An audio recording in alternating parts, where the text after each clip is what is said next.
Hello dear friends, welcome back to the home academy. इस video में आज हम वोकैबुलरी का सेक्शन शुरू करने जा रहे हैं। वोकैब का वोकैब को पढ़ने से पहले ये कह दूं कि खाली एंटोनिम्स एनोनिम्स की लिस्ट बुक से याद करना वो काफ़ी नहीं होता है किसी भी एग्जामिनेशन के लिए, क्योंकि आज हमारे पास एग्जामिनेशन में कॉन्टेक्सचुअल मीनिंग पूछे जाते हैं। सपोज हमारे पास सिनोनिम पूछा गया किसी भी वर्ड का, हमें ये पूछा जाएगा which one is the closest synonym. चारों के चारों जो ऑप्शन दिए गए होंगे वो वही होंगे ऑप्शन जो हमने याद किए हुए हैं, लेकिन पूछा जाता है which are the following is the closest. तो इसके लिए हमें हर किसी वर्ड की ग्रामेटिकल प्रोफाइल भी पता चलनी चाहिए, और हमको ये पता चलना चाहिए, दो हमारे इसमें ऑब्जेक्टिव होते हैं कि कोई भी वर्ड है हमें उसे याद कैसे करना है। How to remember the word, किसी भी वर्ड को हमें याद कैसे करना है। सेकंड बात होती है उस वर्ड को हमें कैसे यूज करना है। तो ये दो बातें हैं। अब जो ये वोकैबुलरी के क्वेश्चन हैं ये हमारे किन किन क्वेश्चन में पूछे जाते हैं। वन वर्ड सब्स्टिट्यूशन में, जिसे मैं OWS लिख रहा हूँ, OWS वन वर्ड सब्स्टिट्यूशन में। हमारे एंटोनियम्स में हमारे पूछे जाते हैं, हमारे सिनोनियम्स में पूछे जाते हैं, और थर्ड जो है हमारे स्पेलिंग वर्ड्स होते हैं जो कि एरर करेक्शन में पूछे जाते हैं। और इनके अलावा हमारे जो फिलर्स में उनमें वोकैबुलरी का यूज हो रहा है। हमारे रीडिंग कंप्रीहेंशन में बहुत ज्यादा यूज होता है, ठीक है। और उसके अलावा क्लोज टेस्ट में भी इसका बहुत ज्यादा यूज होने वाला है। एक एग्जांपल देता हूं मैं, उससे हम समझते हैं एक वर्ड को। हमारे पास एक फिलर का क्वेश्चन है हमारे पास, रशियन आर्म्ड फोर्सेस एवेंज या रिवेंज द मॉस्को अटैक। तो इन दोनों से हमें चूज करना है कि कौन सा करेक्ट है, यहां पर क्या आएगा। तो रशियन आर्म्ड फोर्सेस एवेंज और रिवेंज। अब एवेंज माने भी बदला लेना होता है और रिवेंज आने में भी बदला लेना होता है, लेकिन हमें यहां पर क्या सेलेक्ट करना है, ठीक है। तो ये कैसे पता चलेगा हमें, अगर वोकैबुलरी का ठीक से नहीं पता होगा, इसका मीनिंग जो होगा वो नहीं अच्छे से पता होगा, इन दोनों का डिफरेंस नहीं पता चलेगा, तो हम इसका जवाब नहीं दे सकते। ये एक सिंपल से हम हर कोई कह सकता है कि एवेंज होगा। तो एवेंज और रिवेंज है, दोनों का मतलब तो है बदला लेना, लेकिन एवेंज क्या होता है? बदला लेना। किसका बदला लेना? दूसरों का बदला लेना। एवेंज होता है दूसरों का बदला लेना, ठीक है। मैं लिख देता हूं, दूसरों का बदला लेना, इसे बोलते हैं एवेंज। और रिवेंज क्या होता है? अपना खुद का बदला लेना, अपना खुद का बदला लेना, ठीक है। तो ये होता है एवेंज और रिवेंज में फर्क। तो हमें हर किसी वर्ड की एक तो उसका कॉन्टेक्सुअल मीनिंग समझ आना चाहिए। कहीं भी अगर वो किसी भी पैसेज में आ रहा है हमें उसकी डिग्री पता चलनी चाहिए। डिग्री भी एक बहुत इंपॉर्टेंट कंसेप्ट है वोकैबुलरी में याद करने के लिए। और थर्ड इंपॉर्टेंट है हमें उसकी कॉनोटेशन पता होनी चाहिए कि वो पॉजिटिव वर्ड है या नेगेटिव वर्ड है, उस वर्ड का एटीट्यूड क्या है, ये हमें पता होना चाहिए। तो हम वोकैबुलरी पढ़ेंगे होमोफोन से, पैरानियम से, होमोनियम से और PRS मेथड से पढ़ेंगे, prefix, root and suffix method से। फॉर एग्जांपल मैं एक यहां पर वर्ड लिखता हूं, यहां पर मैंने एक वर्ड लिखा यूफेमिज्म। इसका मीनिंग क्या होता है? देखिए, यू माने EU जो होता है ये एक रूट वर्ड है। जहां पर भी EU आएगा उसका मीनिंग कहीं ना कहीं गुड से होगा या वेल से होगा। तो यूफेमिज्म एक एब्स्ट्रैक्ट नाउन है, यूफेमिस्ट इसका कॉमन नाउन होगा। और यूफेमिस्टिक जो है वो आपके ज्यादा रीडिंग कंप्रीहेंशन में यूज होता है, जैसे कि पूछे जाते हैं what is the tone of passage. तो अगर यूफेमिस्टिक का भी मीनिंग आपको नहीं पता होगा तो वो सॉल्व नहीं कर सकते कंप्रीहेंशन के क्वेश्चन। तो अब यूफेमिज्म का मैं मीनिंग आपको समझाता हूं, होता क्या है। जब किसी बात को इस तरह कहे कि वो नेगेटिव ना लगे, होती तो बात वो नेगेटिव है मगर हम उसको इस तरीके से कहे कि वो नेगेटिव ना लगे। जैसे कि एक ओल्ड है बात, ओल्ड पीपल, पहले हम कहते थे ओल्ड पीपल, मगर अब हम उसी बात को कहते हैं कि सीनियर सिटीजन, सीनियर सिटीजन। तो ओल्ड पीपल एक नेगेटिव बात थी, अब हमने उसी को एक अल्टरनेटिव मीनिंग से कहा और उसे हमने एक पॉजिटिव सेंस दी, वो क्या हो गया? Senior citizen. तो एक एग्जांपल से पहले मैं आपको इसमें इंग्लिश में मीनिंग बोल दूं, the use of pleasant word instead of one that is harsh और ऑफेंसिव। तो हमें वो पॉजिटिव वर्ड का यूज करना है, हमें एक अल्टरनेटिव वर्ड का यूज करना है। तो मैं ये भी कह सकता हूं indirect way of something. Old people को हमने एक इनडायरेक्ट वे से क्या कहा? Senior citizen. तो एक और एग्जांपल लेते हैं। सपोज एक पर्सन है जिसका नाम है एक्स, वो कहता है माई ग्रैंडफादर एक्सपायर्ड 2 years ago। क्या कह रहा है? तो एग्जाम्पल है, एक्स कह रहा है माई ग्रैंडफादर एक्सपायर्ड 2 years ago। अब ये जो है बात, जो एक बात है वो एक हकीकत है, लेकिन ये इसकी जो है एक हाश लगता है, एक ऑफेंसिव सा लगता है। तो इसी वर्ड को हम पॉजिटिव सेंस में भी कह सकते हैं कि वो कह रहा है अब माई grandfather left for heavenly about 2 years ago। तो ये देखने में जो है इसी बात को इनडायरेक्ट वे में कहा, लेकिन देखने में ये कुछ अच्छा लगेगा, तो ये एक बिल्कुल नेगेटिव सी बात होती है। चलिए दूसरा वर्ड लेते हैं। वर्ड हमारे पास है यूफोरिया।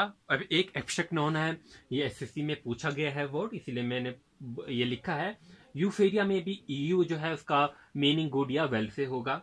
इसका सिनोनिम पूछा गया है, तो सिनोनिम इसका मैं लिख देता हूं। इसी के लिए वर्ड यूज होता है इलेशन, ठीक है, और दूसरा वर्ड होता है एक्सटेसी, ये इसी के लिए यूज होता है। अब मीनिंग क्या होता है इसका?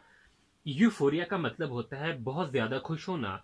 जब आप बहुत ज्यादा खुश होते हो तो ये चीज जो है आप महसूस कर सकते हो कि हम खुश है, इसलिए क्या है, एक एब्स्ट्रैक्ट नाउन है। एब्स्ट्रैक्ट नाउन है ये भी।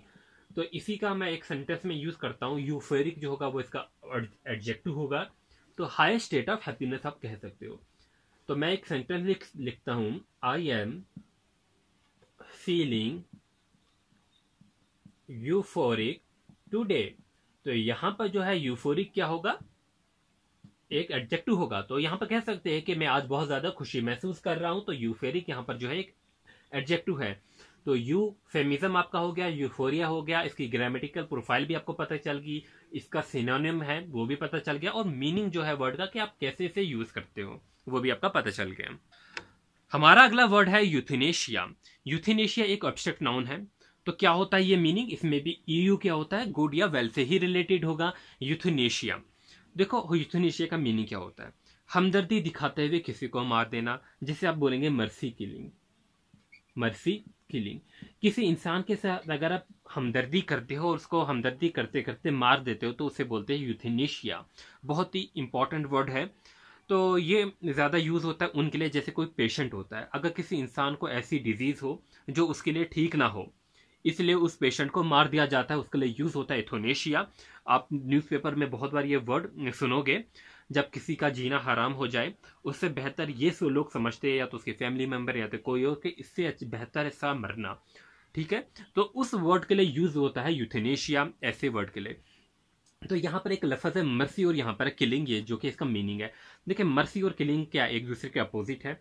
ऐसे वर्ड को बोलते हैं ऑक्सीमोरॉन। इंग्लिश लैंग्वेज में अगर हम ऐसे वर्ड्स की बात करें उन्हें क्या बोलते हैं, ऑक्सीमोरॉन। ऑक्सीमोरॉन यानी कि जब दो अपोजिट वर्ड एक साथ आते हैं तो उसे क्या हम बोलते हैं, ऑक्सीमोरॉन, ठीक है। सेंटेंस की ब्यूटी ये बढ़ा देते हैं ये वाले वर्ड। कुछ ऑक्सीमोरॉन के एग्जांपल्स जैसे कि मैं लिखता हूँ, स्वीट पॉइजन। स्वीट एक तरफ तो बात कर रहा है स्वीट की, दूसरी साइड बात कर रहा है पॉइजन की, ठीक है। तो ये एक वर्ड है स्वीट पॉइजन। उसके अलावा हम बोल सकते हैं ग्रोइंग स्मॉलर। ग्रोइंग यहाँ पर ग्रो कर रहा है, यहाँ पर स्मॉलर है। ये क्या वर्ड होते हैं, ऑक्सीमोरॉन की कैटेगरी में आते हैं। उसी तरीके से ओपन सीक्रेट, एक तो ओपन भी बोल रहा है साथ में बोल रहा है सीक्रेट। ओरिजिनल कॉपी, ठीक है। तो ये कुछ एग्जाम्पल जो है ऑक्सीमोरॉन के आप कमेंट बॉक्स में जरूर लिखिए, ठीक है। लिखना बहुत जरूरी है, इससे आपका मतलब वोकैबुलरी जो है वो डेवलप होगा, डेफिनेटली डेवलप होगा। इसके अलावा आज से आप जब भी न्यूज़पेपर पढ़ोगे, ऐसे वर्ड देखेंगे, आप उन्हें जरूर नोट कीजिए, ठीक है। हर जो भी सेंटेंस पढ़ोगे इसकी आपको ग्रामेटिकल प्रोफाइल देखनी है, ठीक है। उससे आपकी वोकैबुलरी भी और इंग्लिश भी इंप्रूव होगी। अगला हमारे पास वर्ड है इयोलॉजी। इयोलॉजी, यू मतलब गुड या वेल। तो ये कहां पर यूज होता है, जब कोई इंसान मर जाए उसके लिए हम ये कहें कि वो बहुत अच्छा इंसान था, हम उसे एक ट्रिब्यूट दे, ठीक है, टू प्रेज समबॉडी, ठीक है। Specially for the dead, dead के लिए ही यूज होता है। जब कोई मर जाए उसके लिए हम अच्छी बात कहें कि वो बहुत अच्छा इंसान था, हम उसे ट्रिब्यूट दे, तो ये यहां पर यूज होता है। अगला वर्ड है यूजेनिक्स। बहुत ही इंपॉर्टेंट वर्ड है, एसएससी में अभी 2018 में ही पूछा गया है ये वर्ड, ठीक है। डीमोनेटाइजेशन के वर्ड बहुत बार ये एडिटोरियल में वर्ड आ रहा था, यूजेनिक्स। यू माने क्या होता है, गुड, और जेन माने क्या होता है, बर्थ, ठीक है। तो ये कहां पर यूज होता है, एक ऐसी वजह जिसके लिए गवर्नमेंट अपनी पॉपुलेशन के लिए कोई अच्छी कदम उठाए, बेहतरी के लिए कोई कदम उठाए, उसके लिए यूज होता है यूजेनिक्स। कुछ लोग बोल रहे थे डीमोनेटाइजेशन की तारीफें कर रहे थे, वो ये कहते थे कि ये अंडर द यूजेनिक्स किया गया है, लेकिन आवाम की बेहतरी के लिए किया गया है। तो इसलिए ये न्यूज़पेपर से तो वर्ड आते हैं, तो यही वर्ड जो है अभी पूछा गया था बहुत ज्यादा।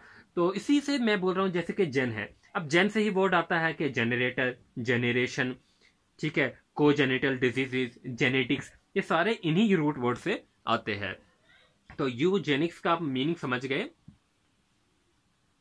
तो यूफोनी है, ये भी एक और इंपॉर्टेंट वर्ड है, ये भी एसएससी में पूछा गया था, 2017 में ही पूछा गया था।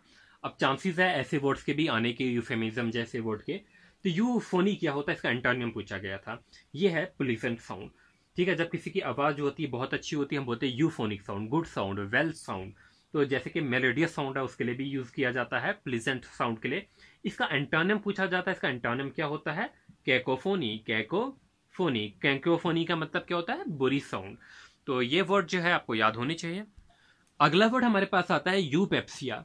अब यू मैंने क्या होता है, गुड होता है, गुड होता है। अब पेप्सिया क्या होता है, जैसे पेप्सी आप देखते हो, पेप्सी पीते हो, तो किसके लिए होती है, डाइजेशन के लिए होती है। या एक आती है डाइजेशन के लिए पेपीफिस, ठीक है, मेडिसिन, ठीक है, और टॉनिक आती है पेपीफिस, जो कि डाइजेशन के रिलेटेड होती है। तो यानी कि इसका रिलेशन किससे है, डाइजेशन से। तो यू पेप्सिया का मीनिंग क्या होगा, गुड डाइजेशन, गुड डाइजेशन। इसके अलावा भी बहुत से वर्ड आते हैं, यूडोरा आता है, गुड गिफ्ट, यूलेलिया आता है, प्लेजेंट स्पीच। तो एक कहने का ये मतलब है कि हमने एक वर्ड देखा ईयू, और ईयू से हमने कितने से वर्ड देख लिए आगे, ठीक है, एक वर्ड्स का नेटवर्क पैदा हो जाता है। तो अगर हम चाहते तो यहाँ से भी आगे से जेन से ही शुरू कर देते बहुत से वर्ड।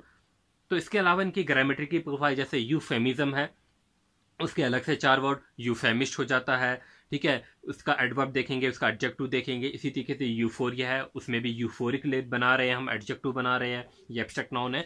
तो एक वर्ड के आगे आगे 5 वर्ड होते हैं। इस तरीके से हमने कोई 40 to 50 वर्ड जो है इसके कंप्लीट कर लिए हैं।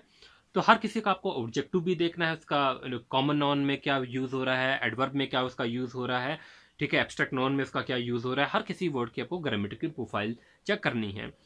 तो होप आपको ये वीडियो अच्छी लगी होगी। अगर अच्छी लगी अपने दोस्तों के साथ जरूर शेयर करें, चैनल को सब्सक्राइब करना, वीडियो को लाइक और कमेंट करना ना भूलें।